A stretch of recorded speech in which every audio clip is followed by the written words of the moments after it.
And welcome back to Music Free Static. I hope you're having a fabulous day. I recently watched Andor. And if you want to see my review of that, that was last week's episode, so check that out. But I watched Andor, and I decided to go back and watch the Star Wars prequels. Okay. Because, I love Star Wars, and I haven't watched them in a while. So, hey, what the heck? This will be fun. And, man, I was amazed at how bad some of the effects are. Which is weird to say, right? Because everyone talks about the prequels. They talk about, okay, the writing isn't always great, the acting isn't always fabulous, but it looks beautiful, and in a lot of places it does. But holy cow, I saw all the seams this time when I was watching it, right? And you could tell, right? They green screened out the floor, right? And when it was the only thing that might have been in the room were the actors and maybe a table. Okay, that was about it, right? And boy, you could tell sometimes the floor, you should actually tell a lot, that their feet don't quite look like they're actually on the floor, right? There's this whole bit, it's just not quite there. Heck, there was one scene I was watching, you could actually see a green tint in the hair of one of the actors. It was really strange how this all jumped out at me today, okay? Now, in Attack of the Clones and a little bit in Revenge of the Sith, the clones just look cartoonish, okay? But, and they always have, okay? But I think back at that and said the effects were so amazing at the time, right? And think about, well, like Jar Jar Binks was the first fully CG character. Ahmad Best does not get enough credit for his role as the first person to do motion capture, to truly do motion capture for a movie, right? Everyone's all over Andy Serkis for his role as Gollum in The Lord of the Rings, and they should be. That was amazing. But they overlook, maybe with malice, maybe for whatever reason, how groundbreaking maybe would be the way to put it, the role of Jar Jar Binks was, okay? Like the character or not, okay? The technical effects were amazing for the time. And it's that for the time, or at the time, that I got thinking about, right? Because there are so many movies you watch that the special effects were just freaking amazing. And then you go back and look at it now, and it's like, why did I ever think these were good? Okay, now there are some. You go back, look at movies like King Kong. Okay, and I'm talking about the 1933 King Kong. We're not talking about the 2000 whatever version or the 1970 whatever version.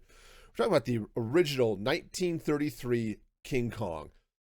And it was all stop motion, and camera stuff and all of that. But the effects were, looking back at it now, they're not fabulous, right? Because it's hard to do stop motion and make it look actually good, okay? Or maybe the way I should put it is make it look real. All right. But at the time, people were praising this movie for how real King Kong looked. Heck, they were arguing back and forth apparently that, King Kong is just a dude in a gorilla suit. No, it was all stop motion. It was all stop motion, and because the King Kong model was all rabbit fur and stuff like that, every time they moved and posed the model for the next shot, the fur moved. And people were just shocked. Oh, it's so real, the fur moves, right? And you go back and watch King Kong today, and yeah, a lot of that just looks bad, right? I mean, the movie is 90-something years old at this point. And I certainly wouldn't look that good at 90, I'll tell you. But it's just, you watch it though, and you think about all of the work that went into it, and at the time it was it was amazing, right? Or you go back and look at like Forbidden Planet. I've talked about this before, and I believe I even did a really late movie review of Forbidden Planet. Forbidden Planet is actually very low on special effects. You've got a couple of scenes of the spaceship, just a couple of shots, and it's just 1950s flying saucer on a string, okay? But you get down to the planet and Robbie the robot.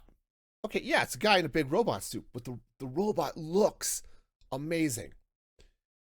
And when you see the crew fight the monster at the end, yeah, it's all animated by Disney, and it looks like it was animated.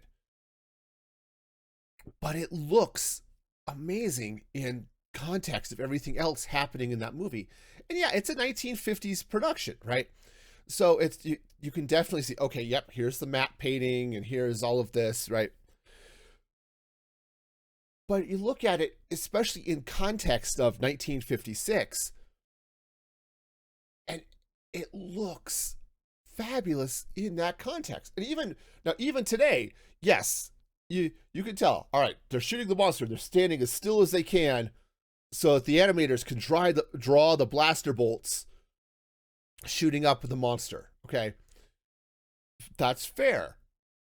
But when you get past that and look at the story and look at this, like, dude, this was really good, right? And you look, even talking about Star Wars came out in 1977, okay? And it was, and in a lot of ways still is, a technical marvel, okay? They did shots with miniatures and similar things. I mean, they invented new technologies to make Star Wars happen. And it looks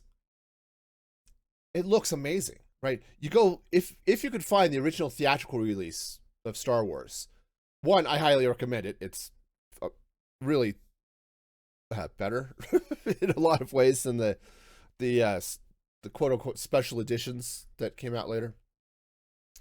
Turns out Lucas had some better instincts at times on how to tell the story when he originally wrote it than when he went back to touch it up. But the shots of the X-Wings and the TIE fighters as they come in was not just, oh, ships on a string coming through. It's, we're going to put these ships on a string and we're going to pan past them as they go by, so we really feel the motion as they come in. That was amazing, right? And that, for the most part, holds up. Now you get to The Empire Strikes Back, and just a couple of years later, they're building on those techniques, and they thought, hey, let's do these spaceships on a snow planet. Okay, we'll do it on Hoth. Well, when you do things in space, it's great, because when you stitch a spaceship in, there were these black lines that would show up around the thing as they pasted it in. And when you're going against a black background, hey, no big deal.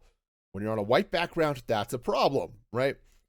So they made the ships transparent, right? If you watch the original theatrical release, you can actually see the land through the snow speeders, okay? But, it's something you barely notice because things are moving so fast, right? And as you go forward, right, you had through the 70s, 80s, you had all the monster movies that were done by Ray Harryhausen, right? The one I watched all the time was Clash of the Titans, okay? And again, it's all stop motion, and it looks a lot better than King Kong, but you can still see the stop motion, right? Now, honestly, it's still a fun movie. Is it a great movie? Yeah, okay. Maybe I'll do a really late movie review of Clash of the Titans at some point, because it was fun. I enjoy it, but it's not fabulous, okay? That has never stopped me from watching a movie before, but it may stop me from watching a movie again, okay? Yeah. But I go through all of this because in modern movies, sometimes we'll let special effects get in the way of a story, right? It's sort of a crutch. You can sort of see that in some of the more recent Marvel movies, right? Is that the movies are more about the spectacle and the CGI punch fest than they are about telling the story, okay?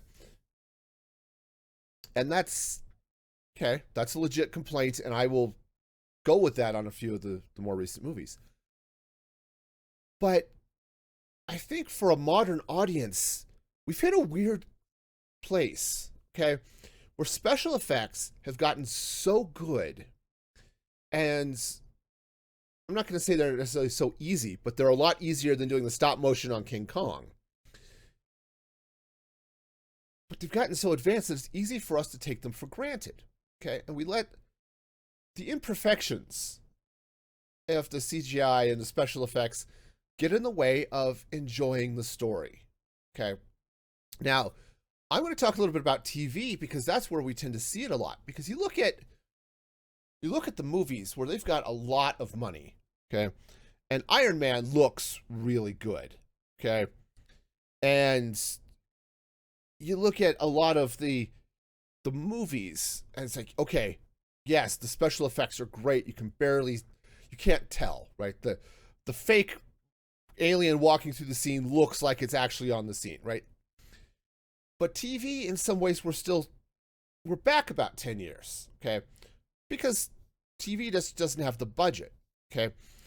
And that's where I see a lot of the complaints about effects, right? So She-Hulk, okay? She-Hulk was a fun show. I loved She-Hulk, okay? Was it your deep, storyline? No. It wasn't supposed to be. It was a comedy.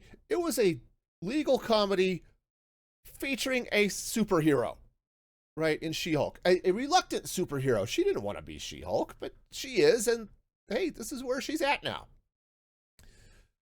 And She-Hulk, the character of She-Hulk, never looked real, okay? And you look at some of the original Marvel movies, the Hulk looks pretty good, okay? He looks pretty good in Avengers and some of the others, right? But dang, She-Hulk just looks like a cartoon in a suit, okay? But that didn't stop the show from being fun, right? At least it didn't for me. And I think that's the point is, are you letting the special effects get in the way of just enjoying the show, right? You look at The Mandalorian or Loki, okay, which, Star Wars and Marvel, and they were filmed almost exclusively on The Volume. Now, if you've never heard of The Volume before, it is a soundstage that was built by Industrial Light and Magic that is basically a room that is, I was not going to say completely full of LCDs, but a lot of ultra high definition screens all around the walls and the ceiling, going at least halfway around. I think maybe it's 2/3 of the way around the room. There's a back wall that's not there, okay? And that's where you set up your cameras and all of your other stuff. The cool thing about The Volume is because it's got all of these screens, rather than building up a whole bunch of, doing a bunch of matte paintings or a bunch of other things, they could project the effects on all of the walls.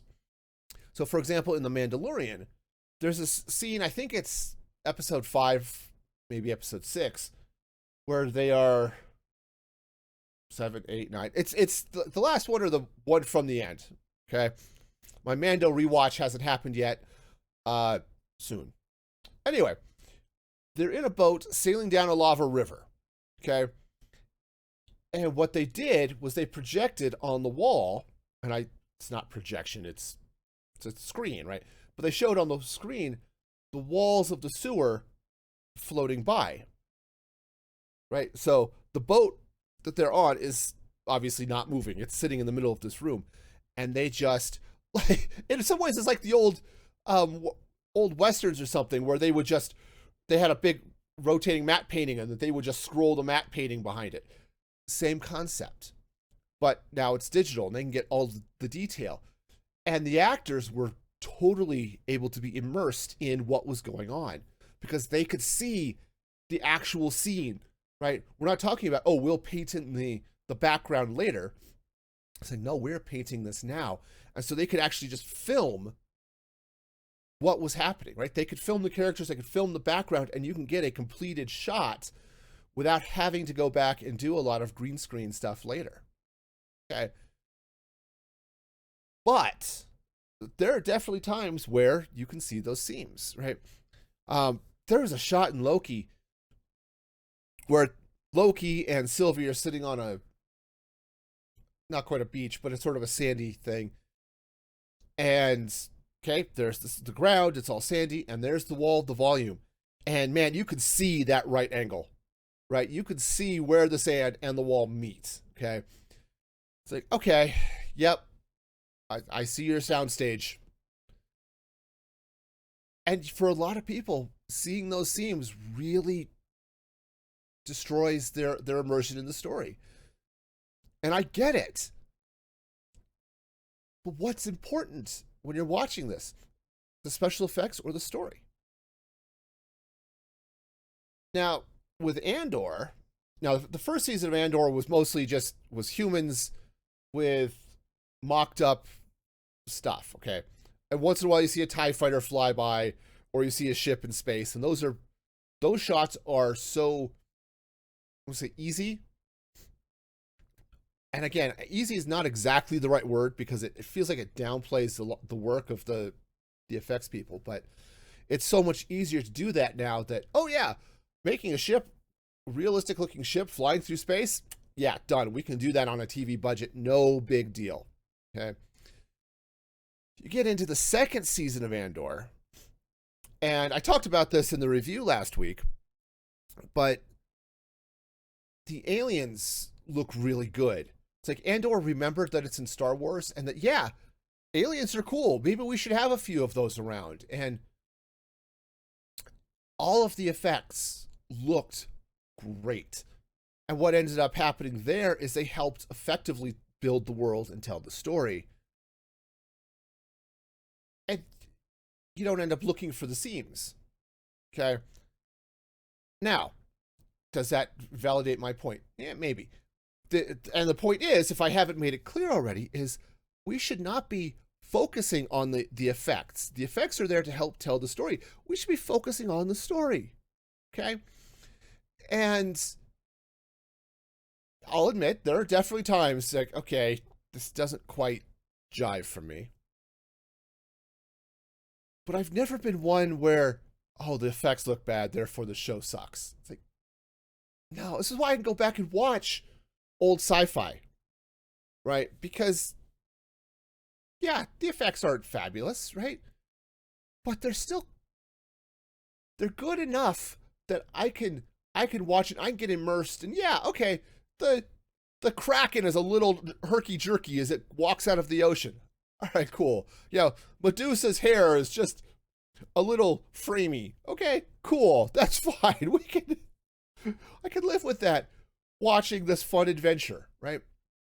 Now, you go back to something like Jurassic Park. Now, Jurassic Park came out in the 90s and was a marvel, okay? In a lot of ways, it was groundbreaking.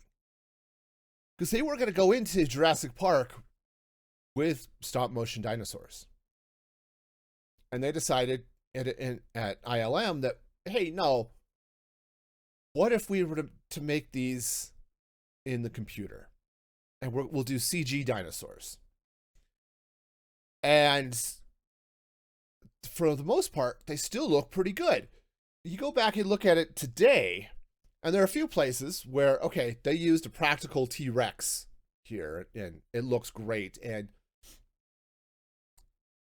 there are a few other places, like, okay, there's a scene with a sick, I think it's a Triceratops in the book, or in the movie. In the book, it's a Stegosaurus, but you go find this trike, and okay, it's a practical effect. It's definitely a real model that Sam Neill can lean across and it can breathe and all of this stuff. Okay, those look phenomenal. And they still look phenomenal.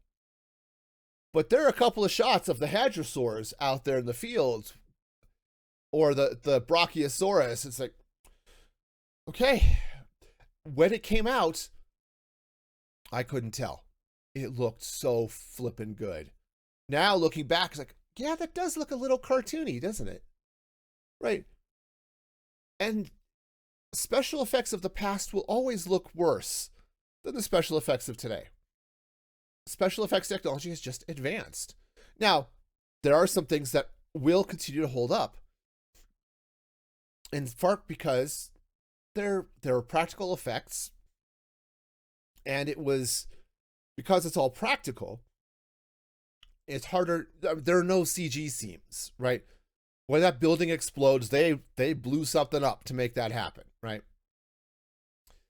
Now you may, and hopefully they got it right, because they're not going to be able to do it again, right? So you've got 18,000 cameras watching this building explode, right?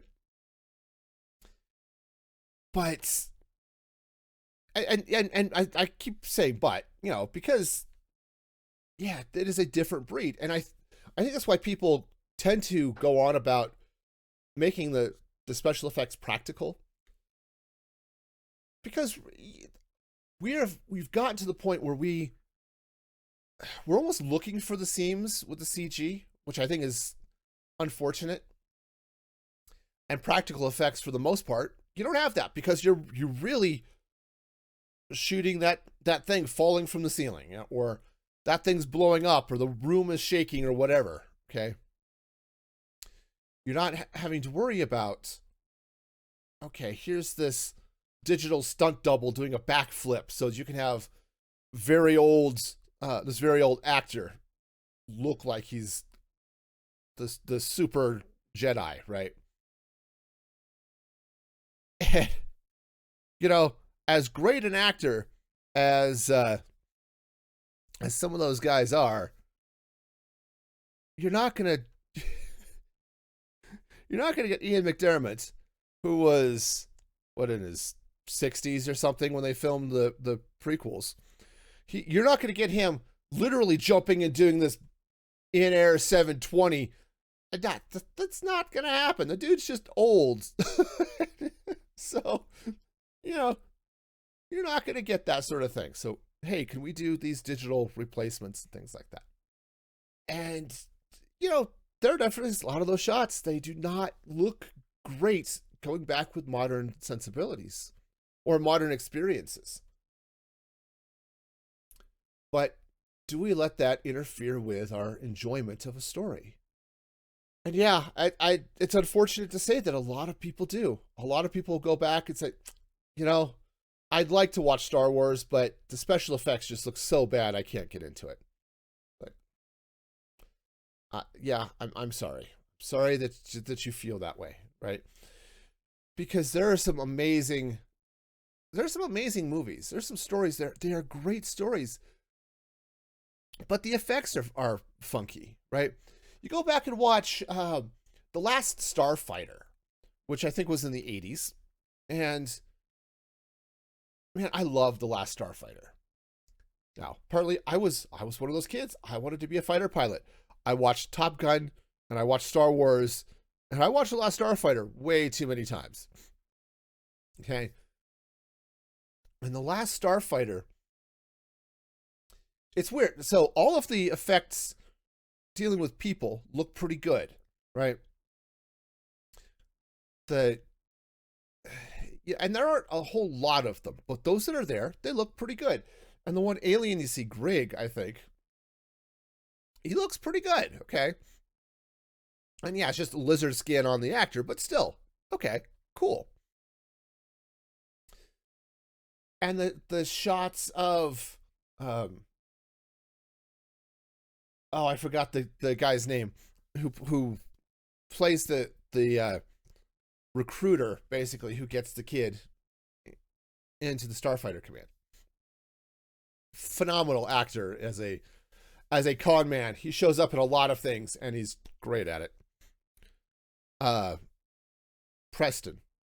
Something Preston. Anyway. Watch him in The Music Man. Oh, he's so good in The Music Man. Anyway, all of the in-person effects look good in The Last Starfighter. The shot of the fighter itself, Star Command, Zerg's, not Zerg. Is it? Now, whoever the bad guys are, I haven't watched The Last Starfighter in 15 years, probably. But the bad guys and all of their spaceships, oh yeah, you could tell this is 100% an arcade game. Right? This looks like computer graphics. Because it was the freaking 80s. They're working with low poly count models. This is the best they could do. And does it look good now? No, it looks horrible now. But that's not the point. Right? The point is, hey, let's tell this cool story about a kid who beats an arcade game, and that brings him into a whole new world, okay? It perhaps an Aladdin and Jasmine sense, right? But that brings him in as a pilot for Starfighter Command as the whole base gets blown up, right? And he becomes the last Starfighter, it turns out. And so it's up to him to save the day. And of course he does, and then he goes and he gets his girlfriend and they go back into space, and it's awesome. But the effects are not are bad enough that I could easily see somebody watching this movie and just, no, that spaceship looks really bad. I'm not going to watch this. Can we get past that? And not even for older movies, okay? I don't want to call them old, right? I am the same age as Star Wars. Could we not call it old for my sake? Right? Yeah, okay. So, look, when we watch something now, right, a new movie comes out, and it's not to say that they shouldn't be trying to make the effects look better and better and better. I think they should. But could we just sit and enjoy the movie without critiquing all of the effects and say, well, this movie sucks because this alien didn't look real? So, can we just enjoy the story they're telling? Because I think we're at a point in our movie and TV watching general audience here that if the effects aren't so perfect that we can't see the seams, and believe me, there are a lot of effects that happen that you never know are there. It's like, could we just sit and enjoy what's here? Can we enjoy the story that's being told? And I don't know that modern audiences will let themselves get to that point. But I really hope that they do. Because the reality is there's some amazing stuff coming out now. And there was a lot of amazing movies and TV shows and stuff in the past that, yeah, the special effects are not up to the best that ILM or Weta Workshop could do today. But they weren't made today, right? They were made 70 years ago. Can we go back and still enjoy it, even though the effects aren't there? They're not our modern effects? Yeah, it's one of the things I've called for a remake of Forbidden Planet. Unfortunately, I don't think modern audiences would be quite into the story of Forbidden Planet as it's told, because it is a very deep science fiction premise, okay? And honestly, it's actually kind of slow in a lot of ways. And I'm a little bit worried that whoever gets their hands on it will try to make it a more of a horror than it needs to be. But that's one of those things. The story is so good. I was like, I would love to see that story reintroduced to modern audiences, where they don't have to try to see past the fact that Disney drew the monster as it comes through an electrical fence. Dang, it's one of those things. I see that in the discussion. It's like, oh yeah, I would have liked this movie, but the effects were only okay, and so I just couldn't get into it. Okay, I mean, I understand it. But man, we are so freaking spoiled by the effects that we have today, and they're getting better. They just keep getting better. And I mean, even in animation, you look at a movie like The Incredibles. The Incredibles, they have hair, and the hair behaves like hair, right? Violet has actual hair that moves like hair, and it gets wet, and now that was an amazing advance in animation. But it's animation, so people tend to look past that, right? So, yeah. So I see some of that commentary that comes across sometimes. It's like, oh, these effects are so bad. And you go back and look at some of those movies that they praised, like The Phantom Menace. Oh, the effects look so good. Or Jurassic Park, the dinosaurs look so real. And you go back and look at them now, it's like, okay, yes, they did look so real. And they don't now. And they said the same thing about King Kong. The ape looks so real. But not really. And that's okay. You know, King Kong has other failures than the monster, okay? And that it's certainly seeing the other dinosaurs or the spiders or Kong himself, okay? The effects are not bad for 1933, all right? The story and the dialogue and stuff is an artifact of being in 1933. But there are so many of those types of movies that we can go back and we can watch and we can enjoy. Maybe, I was going to say in spite of the effects, but maybe the right way to say that is not enjoy it in spite of the effects, but enjoy it appreciating the effects as they were, right? And, you know, getting to the point where, hey, this was a fun movie, and the effects no, they're not modern effects, but who cares? Let's enjoy it for what we had at the time, and not let the weaknesses of the past, or even the weaknesses of the present, stop us from enjoying what is otherwise a very good story. And on that note, well, let's call it. Let me know what movies that you still enjoy, even though the special effects are perhaps a little wonky or not great or something. Okay, Who Framed Roger Rabbit? Anybody? Yeah, I love Who Framed Roger Rabbit, and yeah, it definitely has some issues, but oh, so much fun. Anyway, let me know. Drop a comment here on YouTube or on Spotify, and let me know what movies out there that you're into like that. And until next time, be excellent to each other. And this is Music Free Static signing off.